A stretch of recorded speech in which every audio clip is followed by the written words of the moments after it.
The morning light on planet Zephyria cast long shadows across the royal palace.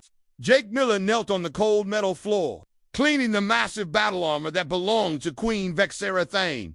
His hands moved carefully over each piece, checking every joint and connection. One small mistake would mean punishment, and Jake had learned to avoid the Queen's anger. The armor was twice his size, built for a warrior who stood 7 feet tall. Each piece was crafted from the finest metals in the galaxy, decorated with symbols of victory and power. Jake understood every bolt and wire in this suit better than anyone else in the palace, yet he was treated like dirt beneath their feet.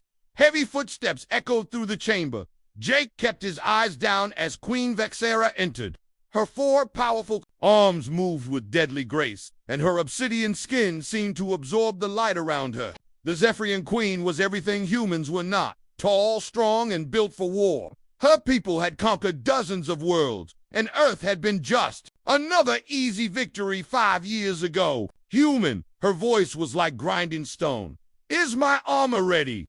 Yes, Your Majesty, Jake replied without looking up. All systems are working perfectly. The power cells are charged, and the weapon systems have been calibrated. Vexera walked around him in a slow circle. Her massive boots made the floor vibrate with each step. You speak as if you understand warfare, little creature. Tell me, what does a weak human know about battle? Jake bit his tongue. He had been a military engineer on Earth before the invasion. He understood weapons and armor better than most Zeph warriors, but saying so would only bring pain.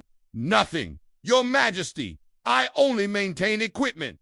Good. Remember your place. She picked up her helmet with one of her lower arms while examining a weapon with an upper arm. The hive machines are moving closer to our borders. Today we plan our response to their threat. The hive was the newest enemy facing the Zephyrian Empire. They were machines that could copy themselves, growing stronger with each world they consumed. Jake had heard the reports from captured hive technology. He had seen their patterns of attack and their weaknesses, but no one cared what a human thought about military strategy. Vexera began putting on her armor. Jake helped her with the difficult connections, his small hands reaching places her large fingers could not.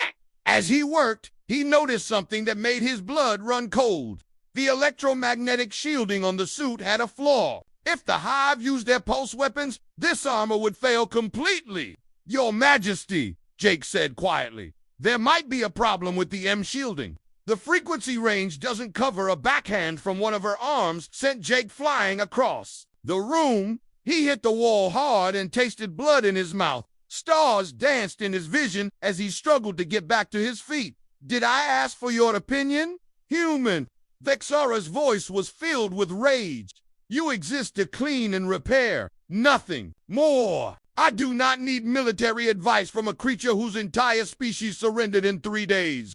Jake wiped blood from his lip and returned to his position on the floor. His ribs ached, but he had learned not to show pain.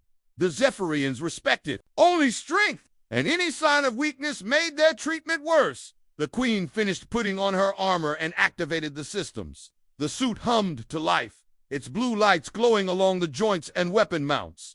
She looked magnificent and terrifying, like a god of war ready for battle. But Jake could see the fatal flaw in her protection, and it filled him with dread.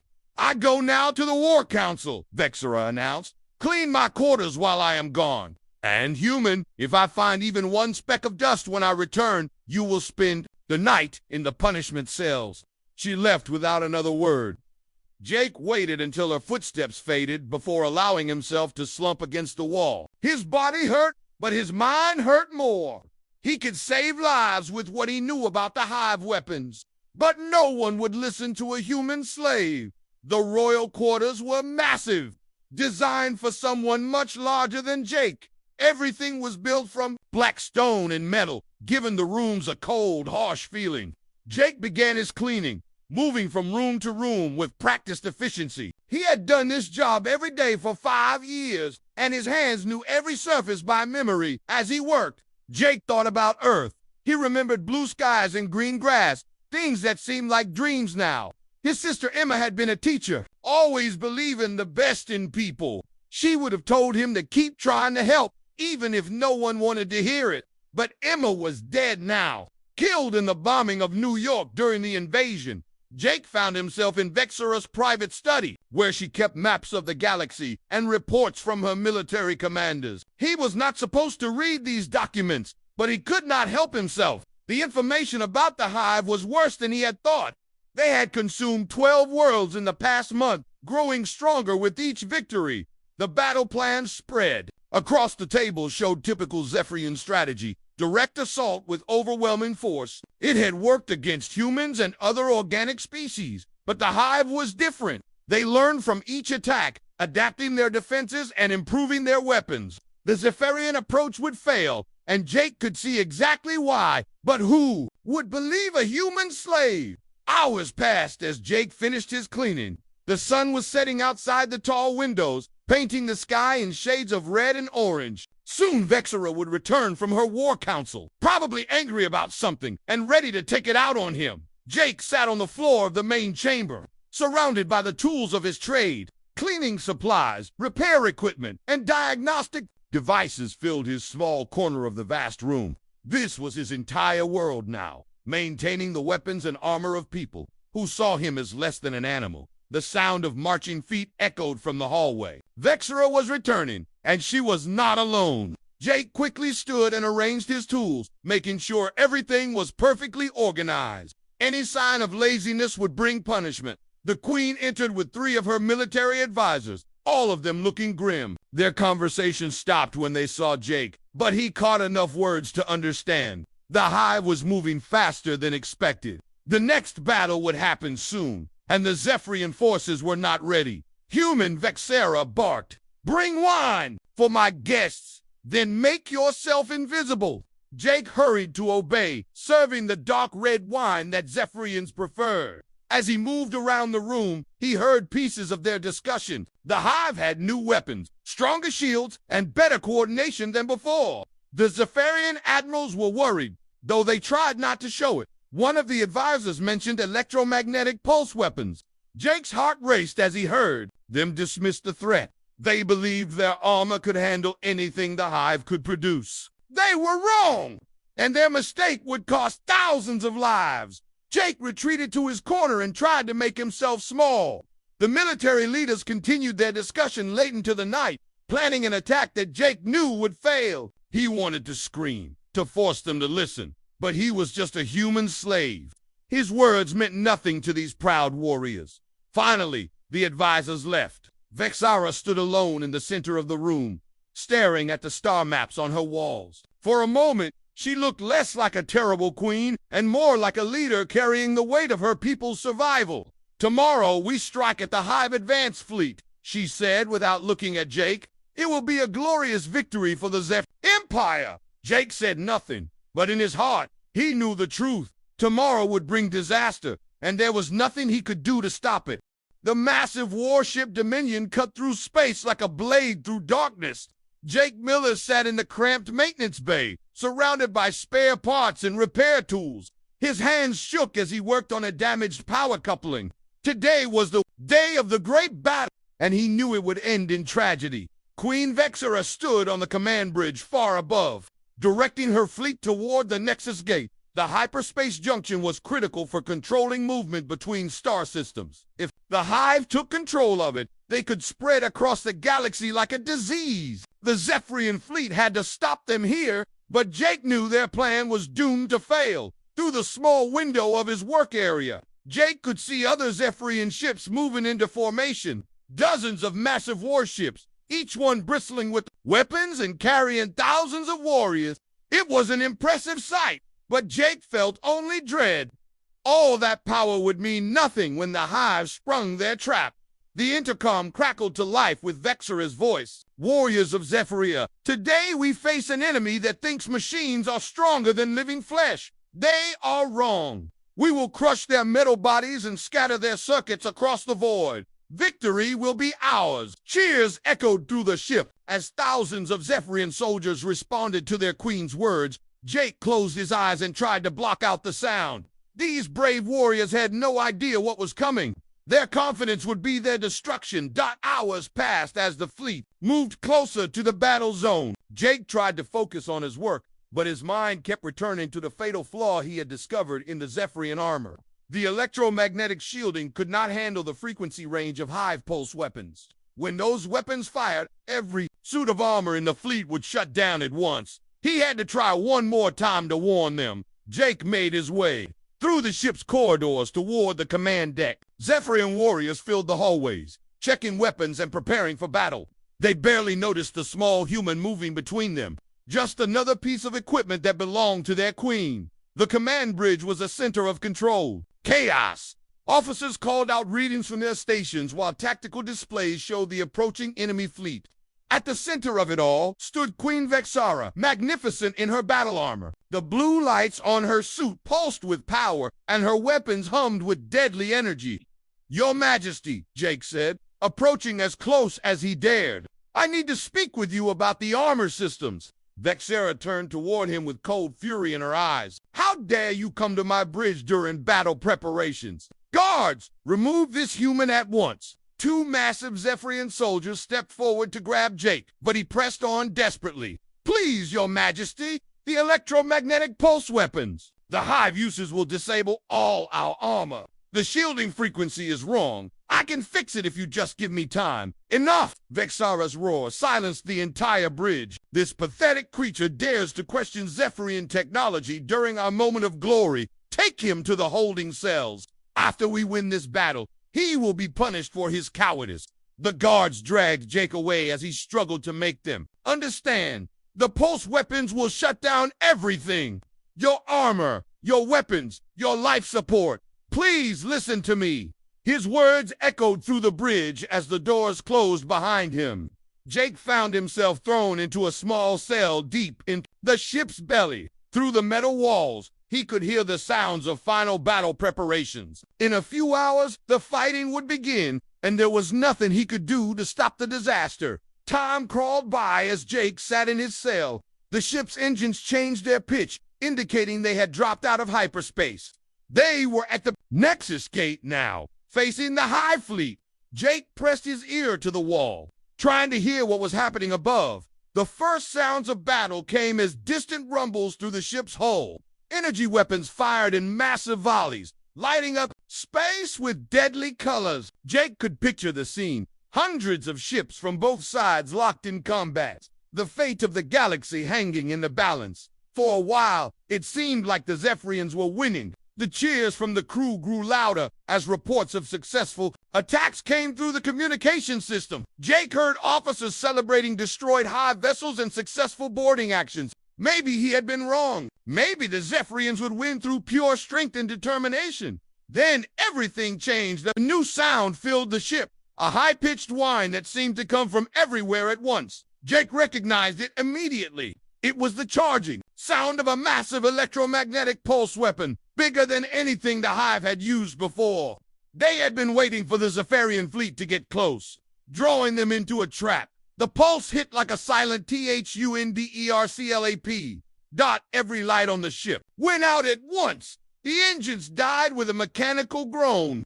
The artificial gravity failed, leaving Jake floating in his cell. Emergency power tried to kick in, but failed repeatedly as the electromagnetic energy fried every circuit in the ship. Dark through the hull, Jake could hear the sounds of similar failures across the entire fleet. Dozens of mighty warships suddenly became floating metal coffins, their crews trapped inside without power, weapons, or life support.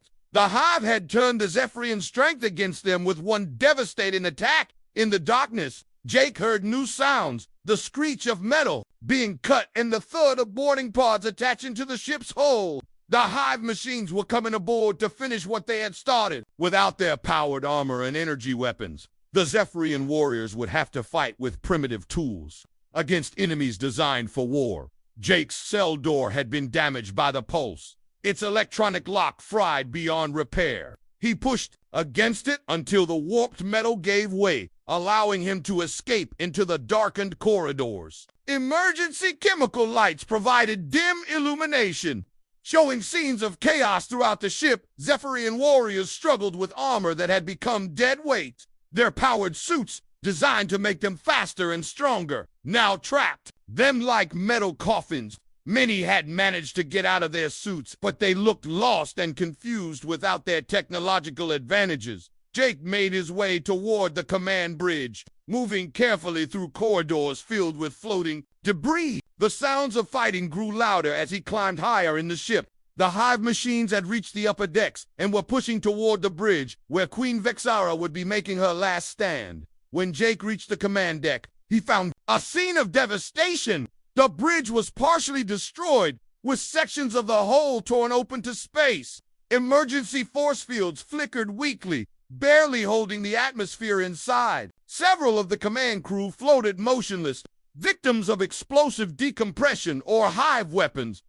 At the center of the destruction, Jake found Queen Vexera. She lay trapped beneath a fallen beam, her massive frame pinned to the deck. Her battle armor was cracked and powerless, its blue lights dark forever. One of her forearms was bent at an impossible angle, clearly broken. Another arm was crushed beneath the metal beam. Her legs were twisted in a way that made Jake sick to look at. But she was alive. Vexera's eyes found Jake as he approached. There was no anger in them now, only pain in something that might have been fear. The proud warrior queen who had conquered worlds was now helpless, abandoned by her retreating forces who assumed she was dead. "Human," she whispered, blood trickling from her mouth. "They left me here to die." Jake knelt beside her, his mind racing. The queen's injuries were severe, probably a broken spine, internal bleeding, and who knew what other damage. Without immediate medical attention, she would be dead within hours. The smart thing would be to leave her here and try to escape before more hive machines arrived. But as Jake looked at the broken queen, he remembered his sister Emma's words about always trying to help others, even when they had not been kind in return. He remembered his oath as an engineer to preserve life and reduce suffering. Most of all, he remembered that he was human, and humans did not abandon people to die alone. "I'm going to get you out of here," Jake said, already examining the beam that trapped her. Vexera's eyes widened in surprise. "Why? After everything I have done to you, why would you help me?" Jake began looking for tools to move the beam, because that's what humans do. We save people, even when they don't deserve it. In the distance, more hive machines approached. Jake had very little time to save the life of someone who had made his own life miserable. But he was going to try, because that was who he was. That was what made him human. Jake Miller worked frantically with a damaged plasma torch, trying to cut through the massive beam that pinned Queen Vexera to the bridge floor. The metal was thick and strong, designed to hold a warship together during the worst battles. His small human hands struggled with the heavy tool as sparks flew around them. "Leave me," Vexera whispered, her voice weak from pain and blood loss. "Save yourself before more machines come." Jake did not answer.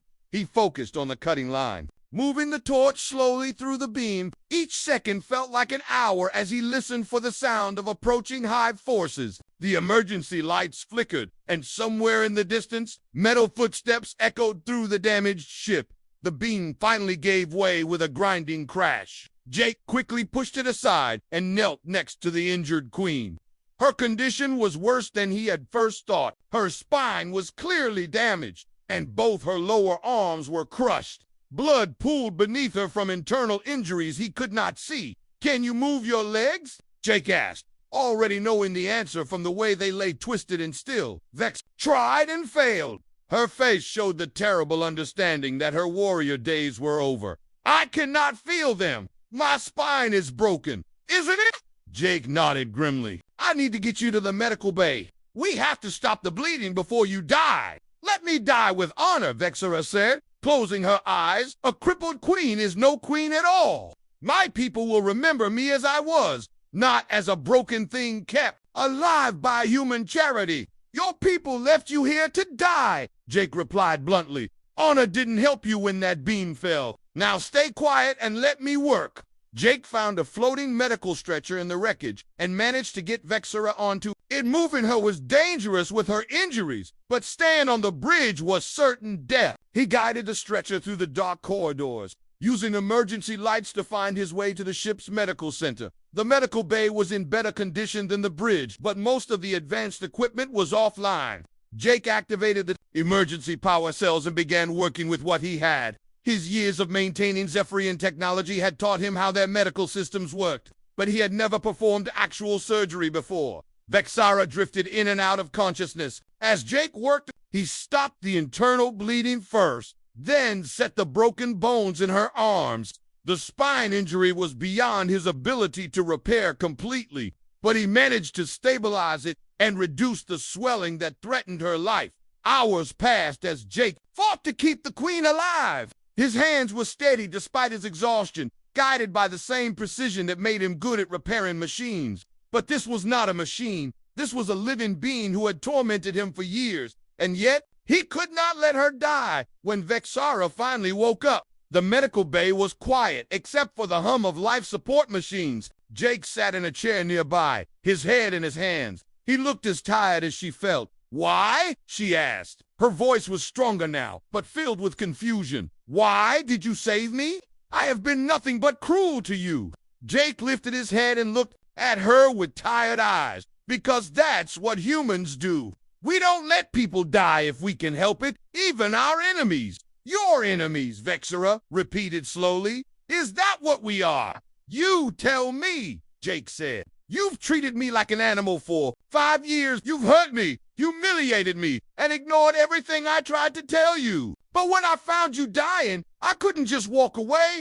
Vexara tried to sit up and gasped in pain. Her legs would not move, and her lower arms were wrapped in medical supports. The proud warrior queen was now completely helpless, dependent on the human she had despised. "I should have listened to you about the pulse weapons," she admitted. "You tried to warn us, and I struck you for it. How many of my people died because of my pride?" Jake had been monitoring the ship's communications when possible. The news was grim. Most of the fleet was destroyed or captured. The survivors are scattered across the system.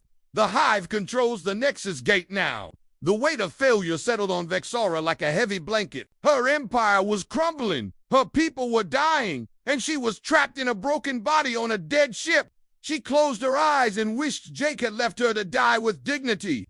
"I want to die," she said quietly. "Turn off the machines and let me go." "No," Jake replied firmly. "I didn't work this hard to save you just so you could give up now. What is the point?" Vexara's voice rose with anger and despair. "I am paralyzed from the waist down. My arms are broken. I cannot fight, cannot lead, cannot do anything a Zephyrian queen should do. I am worthless now." Jake stood up and walked to her bedside. "You're not worthless. You know more about Zephyrian military systems than anyone else alive. You understand how your people think and fight. That knowledge could help us stop the Hive before they destroy everything." "Us?" Vexara stared at him in surprise. "There is no us, human. You are my slave." "Not anymore," Jake said calmly. "Your empire is gone. Your armies are defeated. Your people have abandoned you. The only reason you're alive is because I chose to save you. So either we work together to survive, or we both die here alone." The truth of his words hit Vexara like a physical blow. Everything she had built her identity around was gone. Her strength, her position, her empire, all destroyed in a single battle. She was nothing now except a broken queen kept alive by human mercy. Days passed as they settled into a strange routine. Jake had moved them to the ship's cargo bay, which had better power systems and more space to work. He built a workshop area where he could repair equipment and monitor Hive movements through the ship's damaged sensors. For Vexara, he constructed a mobile platform that allowed her to move around despite her paralyzed legs. It was crude but functional, powered by salvaged energy cells. She hated needing it, but she hated being helpless even more. "The Hive is advancing on 3 fronts," Jake reported one morning, showing her the tactical display he had managed to repair. "Using your people's own ships against the remaining Zephyrian forces." Vexara studied the display with professional interest. Despite her injuries, her military mind was still sharp. "They are moving too fast. They must be leaving their supply lines vulnerable." "That's what I thought too," Jake agreed. "But look, at this pattern, they're not using traditional supply lines. Each ship is self-sufficient, carrying everything they need for extended operations. This was the first real conversation they had shared as equals. Vexara found herself impressed by Jake's tactical understanding. He saw patterns and weaknesses that her own officers had missed. His human perspective revealed flaws in strategies. That seemed perfect to Zephyrian thinking. "You have a good mind for warfare," she admitted reluctantly. "Perhaps I was wrong to dismiss human intelligence so completely." Jake smiled grimly. "Humans have been fighting each other for thousands of years. We got good at it because we had to be. When you're the weakest species in the fight, you learn to think differently." Over the following days, they worked together to understand the Hive's strategy. Jake's engineering knowledge, combined with Vexara's military experience, created insights neither could have reached alone. They began to see patterns in the Hive's behavior, weaknesses that could be exploited. "They coordinate through quantum communication nodes," Jake explained, showing Vexara his analysis. "Each group of ships has a command node that links them to the main network. If we could disrupt those nodes, the entire network would collapse." Vexara finished, her eyes lighting up with understanding. "They would become separate groups, unable to coordinate their attacks." "Exactly. But we would need access to Zephyrian orbital weapons to generate the right kind of interference pulse. The frequency has to be precise or it won't work." Vexara was quiet for a long moment. "I still have the command codes for the orbital defense platforms around our capital world, but using them would require us to leave this ship and return." To Zephyria, Jake nodded. "I know. It's dangerous, maybe impossible, but it might be the only way to stop the Hive before they consume the entire galaxy." "Why would you risk your life for my people?" Vexara asked. "After everything we have done to humanity, why do you care if we survive?" Jake was quiet for several seconds before answering. "Because survival isn't just about one species anymore. The Hive will consume everything if they're not stopped. Humans, Zephyrians, everyone. We're all in this together now."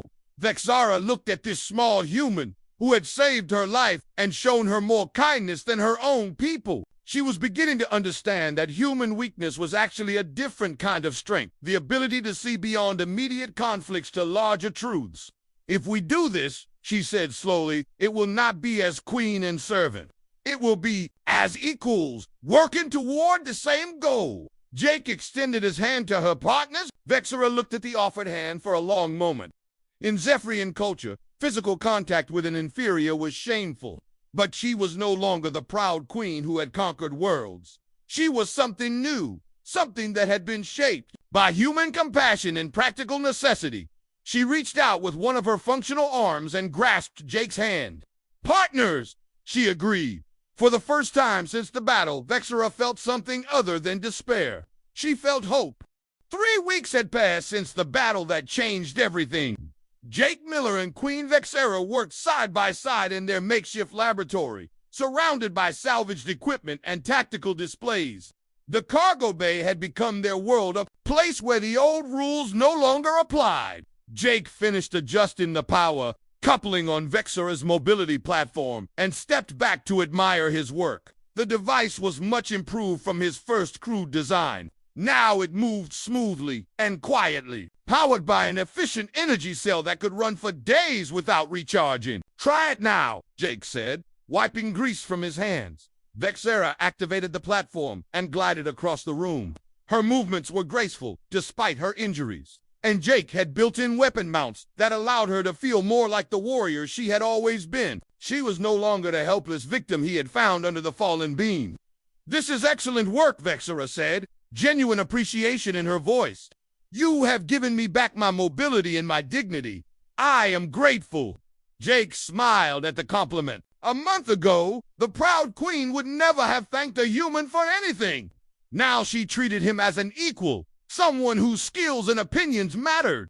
The change had not happened overnight, but it was real and growing stronger each day. "We make a good team," Jake replied, returning to his analysis of Hive movement patterns. "Your strategic knowledge and my technical skills complement each other well." Vexara joined him at the main display, where dozens of red dots showed Hive positions across the galaxy. The machine forces had continued their advance, consuming 3 more worlds in the past week. Each victory made them stronger and harder to stop. They are moving toward the core systems now, Vexara observed, studying the tactical situation. In 2 months, they will reach Zephyria Prime. My people are running out of time. Jake highlighted a cluster of hive ships near the galactic rim. But look at this group. They broke off from the main advance and attacked a mining colony that had no strategic value. Why would they waste resources on such a small target? Vexara considered the question carefully. She had been learning to think like Jake did, looking for patterns and motivations that were not immediately obvious. The colony had rare metal deposits.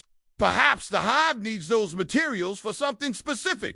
Exactly, Jake said excitedly. They need quantum crystals to build their communication nodes. Every time they expand their network, they need more crystals to maintain coordination. That's their weaknesses. Over the past weeks, Jake had watched Vexara struggle with concepts that went against everything she had been taught. Zephyrian culture valued direct action and overwhelming force. The idea of winning through careful planning and exploiting enemy weaknesses was foreign to her warrior nature, but she was learning.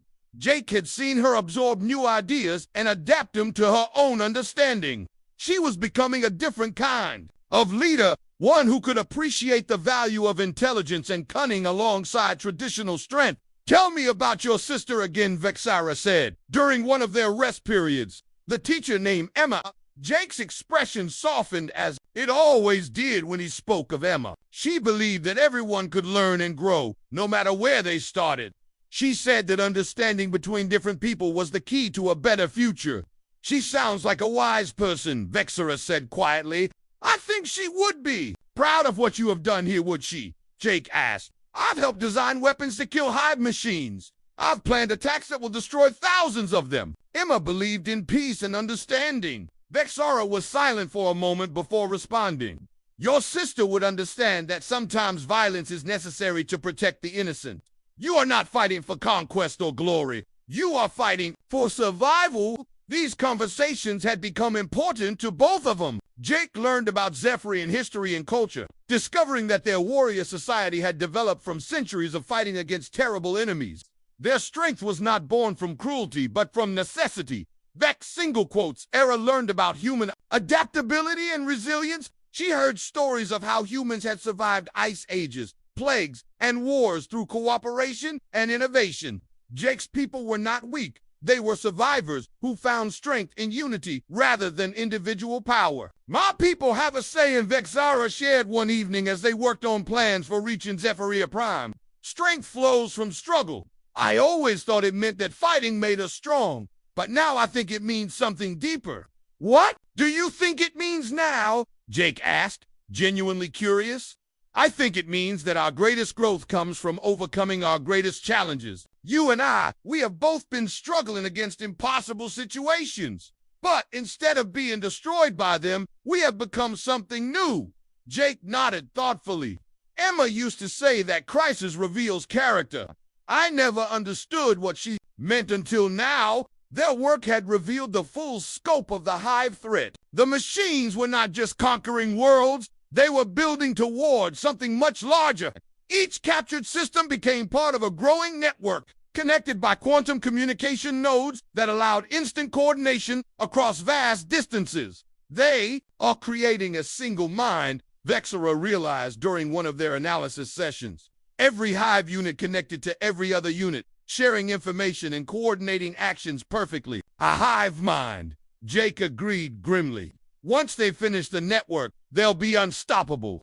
No conventional force could fight against perfect coordination on a galactic scale. But their weeks of work had also revealed the network's weakness. The quantum communication system required precise frequency matching between nodes. If that frequency could be disrupted across the entire network at once, the hive would lose their greatest advantage. The orbital platforms around Zephyria Prime can generate the pulse we need, Vexara explained, calling up technical specifications on their display. But the timing must be perfect. All platforms must fire simultaneously, or the pulse will not have enough power. Jake studied the data carefully. The coordination window is less than 1 second. Any delay, and the whole plan fails. Can your people achieve that level of precision? Under normal circumstances, yes, Vexara replied. But these are not normal circumstances. The Hive attack has thrown our command structure into chaos.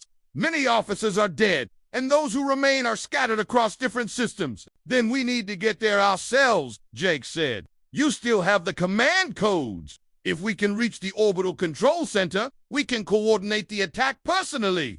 Vexara was quiet for a long time, staring at the display showing their homeworld surrounded by Hive forces. It will be dangerous beyond measure. The Hive controls most of the approaches to Zephyria Prime. Even if we managed to reach the planet, we would have to fight our way through their defenses. I know, Jake replied simply, but someone has to try. If we don't stop them now, there won't be another chance. They spent the next several days planning their desperate mission. Jake worked on modifying a small escape pod to carry them past Hive sensors, while Vexara prepared the technical data they would need to coordinate the orbital platforms. During their preparations, Vexara made an observation that surprised them both. You know, human, if someone had told me a month ago that I would be trusting my life to a former slave, I would have had them executed for treason. Jake laughed despite the serious situation. If someone had told me I'd be planning a military operation with the queen who conquered my planet, I'd have checked them into a mental hospital. Yet here we are, Vexara said with something that might have been amusement. Two unlikely allies against impossible odds. The best kind of partnership, Jake replied. We both have nothing left to lose and everything to fight for. Their relationship had evolved far beyond its origins in conquest and servitude. They were no longer queen and servant, or even just military partners. They had become friends, bound together by shared purpose and mutual respect, Jake Vexara said as they made final preparations for departure. When this is over, assuming we survive, what will you do? Jake considered the question carefully. I don't know. Earth is gone, and I can't go back to being what I was before. Maybe I'll help rebuild, try to create something better from what's left. And if I survive this mission, I will no longer be the same queen I was before, Vexara admitted. Perhaps that is for the best. My old ways led to defeat and disaster. It is time for new approaches. They both understood that their mission would likely end in death. The Hive forces around Zephyria Prime were too strong, and their small ship could not hope to fight through such defenses. But they also understood that someone had to try, and they were the only ones who could. Ready?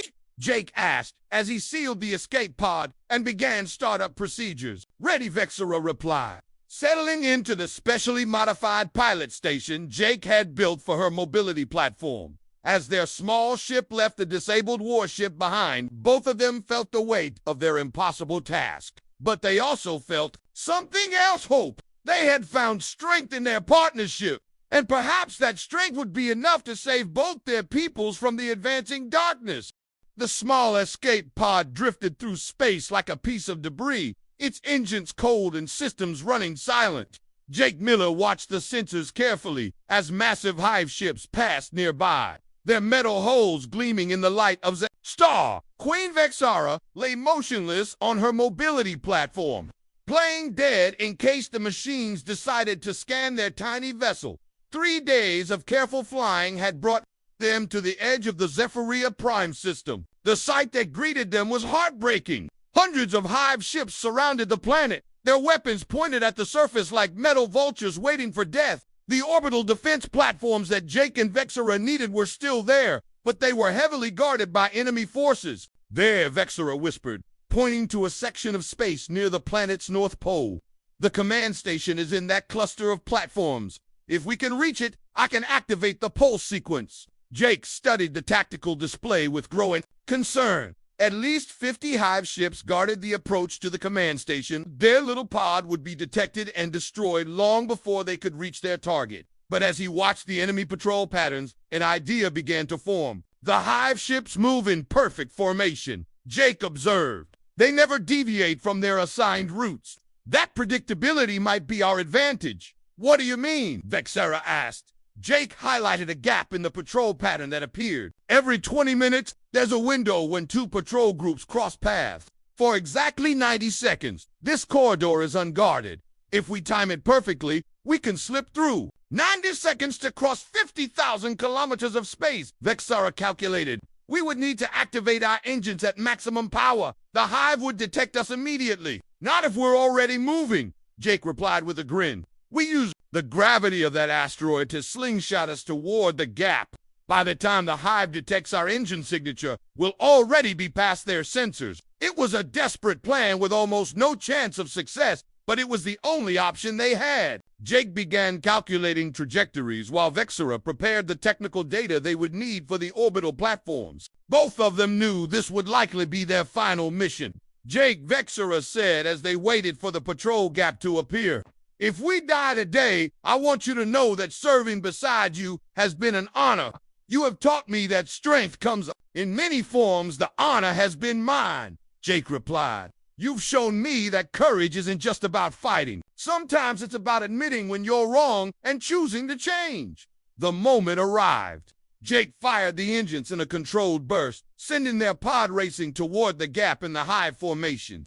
For 90 terrifying seconds, they flew through empty space while enemy ships moved past them on either side. Then they were through, diving toward the planet's atmosphere with hive alarms blaring behind them. Their landing on Zephyria Prime was rough but successful. Jake had aimed for a military base near the orbital command center, hoping to find help from surviving Zephyrian forces. What they found instead was chaos. The base was in ruins, its buildings smashed by hive bombardment. Scattered groups of soldiers moved through the wreckage like lost ghosts, their weapons and equipment damaged beyond repair.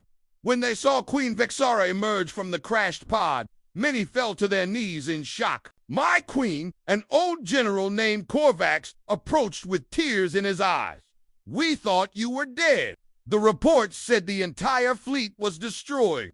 The fleet is gone, Vexara admitted, her voice carrying the weight of that terrible loss. But we are not defeated. I have a plan to stop the hive, but I need your help to reach the orbital command station. General Korvax looked at the broken queen sitting on her human-built mobility platform. Then at the small human standing beside her, his expression showed the confusion and doubt that many Zephyrians would feel seeing their proud leader working with a former slave. Your Majesty, Korvax said carefully, perhaps you should rest while we handle the military situation. You have been through a terrible ordeal. I have been through more than an ordeal, Vexara replied firmly. I have been through a transformation. This human, Jake Miller, saved my life and showed me truths I was too proud to see before.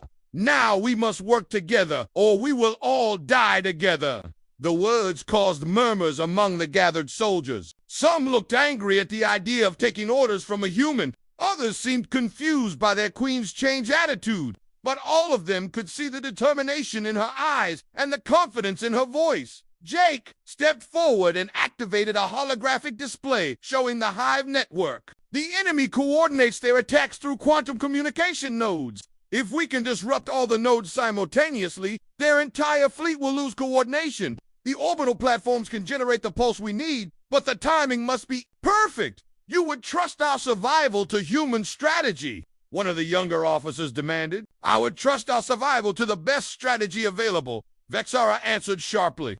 And right now, that strategy comes from someone who understands both our technology and our enemy's weaknesses. General Korvax studied the tactical display for several minutes, his military mind working through the implications. Finally, he nodded slowly. The plan could work, but reaching the command station will be nearly impossible. The hive has it surrounded. Then we make the impossible possible, Vexara declared. Gather every soldier you can find. We attack in 1 hour. The assault on the orbital command station was unlike any battle in Zephyrian history. Instead of relying on brute force and frontal attacks, they used Jake's strategies of misdirection and timing. Small groups of soldiers created diversions, while the main force slipped through gaps in the hive. Defenses. Jake coordinated the technical aspects of the attack from a portable command center, his human mind tracking dozens of variables simultaneously. Vexara led the warriors from her mobility platform, her presence inspiring the troops even in her weakened condition. The fighting was fierce and costly. Many brave Zephyrians died to protect their queen and her human advisor. But slowly, step by step, they fought their way to the command station. When they finally reached the control room, Jake immediately began connecting his equipment to the orbital platform network. "How long do you need?" Vexara asked as Hive forces surrounded the building. 5 minutes to establish connections, then 30 seconds for the pulse sequence, Jake replied, his hands flying over the control interfaces. "You have it," Vexara promised, then turned to her soldiers. "Hold this room at all costs. Everything depends on the next 6 minutes. The battle for the command room was desperate and bloody. Hive machines poured through the entrances while Zephyrian warriors fought them hand to hand. Vexara herself used the weapons mounted on her platform to destroy enemy units, her aim still deadly despite her injuries. "Ready?" Jake shouted over the noise of battle, activating pulse sequence now. The orbital platforms fired as one, sending a massive electromagnetic pulse racing through space. The pulse struck every Hive ship in the system simultaneously, disrupting their quantum communication network and severing their connection to the galactic hive mind. The effect was immediate and dramatic. Hive ships that had moved with perfect coordination suddenly began flying random patterns. Some collided with each other while others simply stopped moving entirely. The unified enemy fleet became a confused collection of individual machines with no central leadership. "It worked," Vexara breathed, watching the chaos on her tactical display. "The network is down." The remaining Zephyrian forces in the system quickly took advantage of the confusion. Ships that had been hiding in asteroid fields emerged to attack the disoriented Hive units. Within hours, the invasion fleet was destroyed or scattered, and Zephyria Prime was free. News of the victory spread quickly across the galaxy. Other systems began using Jake's disruption technique against their own Hive attackers. The machine advanced, slowed, then stopped, then reversed as world after world broke free from the threat. In the aftermath of the great victory, Queen Vexara made a public address to her people. Standing on her mobility platform with Jake beside her, she spoke words that would reshape Zephyrian society forever. "Today we have learned that strength alone is not enough to ensure survival," she declared.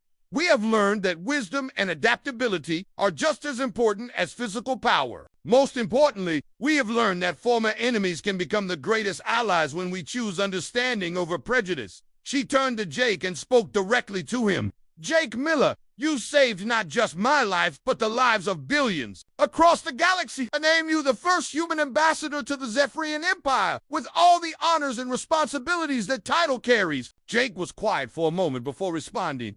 "I'm honored, Your Majesty, but my real goal is to return to Earth and help rebuild the relationship between our peoples.